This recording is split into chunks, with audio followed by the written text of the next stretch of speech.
नमस्कार दोस्तों, एक बार फिर हमारे YouTube चैनल में आप लोगों का हार्दिक स्वागत है। लेटेस्ट अपडेट निकल के आई कि कर्मचारी और पेंशनरों के लिए अच्छी खबर है।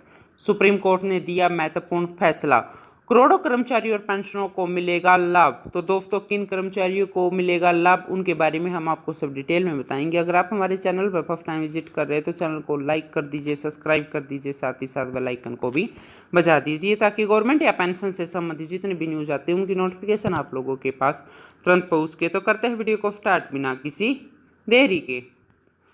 दोस्तों, सुप्रीम कोर्ट ने सेवानिवृत्त कर्मचारी और पेंशनरों को बड़ी राहत दे दी है। दरअसल किसी कर्मचारी को राज्य शासन द्वारा यदि अतिरिक्त पेंशन सहित अतिरिक्त भुगतान कर दिया जाता है तो उसे सेवानिवृत्ति के बाद इस आधार पर नहीं वसूला जा सकता कि उसकी वेतन वृद्धि राज्य शासन की तरफ से किसी त्रुटि की वजह से हुई थी। दरअसल इस मामले में सुप्रीम कोर्ट ने सुनवाई करते हुए कहा है कि अतिरिक्त भुगतान की वसूली सेवानिवृत्ति के बाद नहीं की जानी चाहिए। यह कर्मचारी का अधिकार है। साथ ही कर्मचारी को होने वाली मुसीबतों से राहत देने के लिए भी यह निर्णय लिया गया है। सुप्रीम कोर्ट ने कई मामलों को देखते हुए और याचिकाकर्ता की याचिका पर वकील द्वारा दी गई दलील को सुनने के बाद यह फैसला दिया है कि यदि किसी कर्मचारी को किए गए अतिरिक्त भुगतान के कारण उसके किसी भी धोखाधड़ी, गलत दस्तावेज पेश करने के कारण नहीं है तो उसे अतिरिक्त भुगतान की राशि को वापस नहीं वसूला जाएगा। वहीं यदि यह भुगतान कंपनी की ओर से यह राज्य शासन की ओर से भुगतानों की गणना में गलती से दिया गया है तो उसे सेवानिवृत्ति होने के बाद वापस नहीं लिया जाएगा। यह निश्चय ही लाखों पेंशनरों और सेवानिवृत्त कर्मचारियों को बड़ा लाभ होगा। दरअसल कई ऐसे मामले हैं जहां राज्य सरकार और केंद्र सरकार की गलती की वजह से अतिरिक्त भुगतान पेंशनरों को दिए जाते हैं।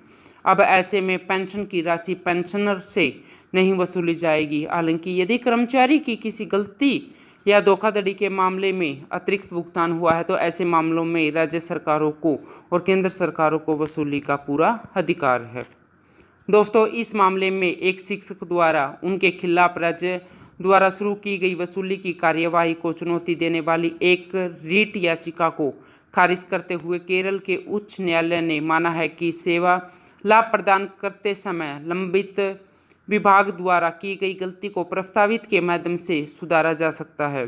कर्मचारी के रकम DCRG से वसूली जानी है, जिस पर सुप्रीम कोर्ट में इस पर मामला सुनवाई की गई है। ऐसी अपील में अपीलकर्ता ने तर्क दिया है कि अपीलकर्ता को दिया गया अधिक भुगतान उसकी ओर से किसी गलत बयान या धोखाधड़ी के कारण नहीं था, बल्कि केरल सेवा निगमों की व्यवस्था करने में एक गलती के कारण था। इसलिए इस मुद्दे पर विचार किया गया था कि क्या अपीलकर्ता को सेवा में रहते हुए दी गई वेतन वृद्धि उसकी सेवानिवृत्ति के लगभग 10 साल बाद उसे इस आधार पर वसूल की जा सकती है कि उक्त वेतन वृद्धि एक गलती के कारण दी गई थी।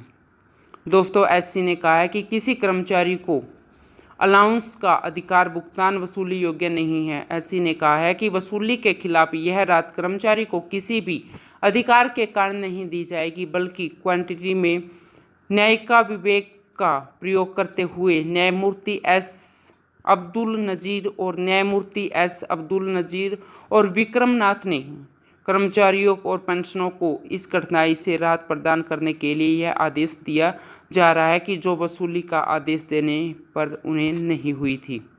इस मामले में इससे पहले एक शिक्षक द्वारा उनके खिलाफ राज्य द्वारा शुरू की गई वसूली की कार्रवाई को चुनौती देने वाली एक रिट याचिका को खारिज करते हुए केरल के उच्च न्यायालय ने माना था कि सेवा लाभ प्रदान करते समय संबंधित विभाग द्वारा की गई गलती को प्रस्तावित के माध्यम से सुधारा जा सकता है।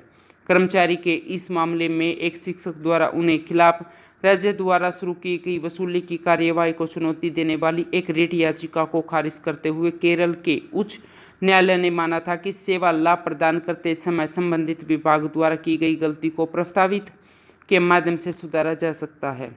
कर्मचारी की DCRG ने भी वसूली मानी थी। तो दोस्तों, आज के लिए इतना ही। मिलते हैं नेक्स्ट वीडियो में, तब तक के लिए जय हिंद, जय भारत।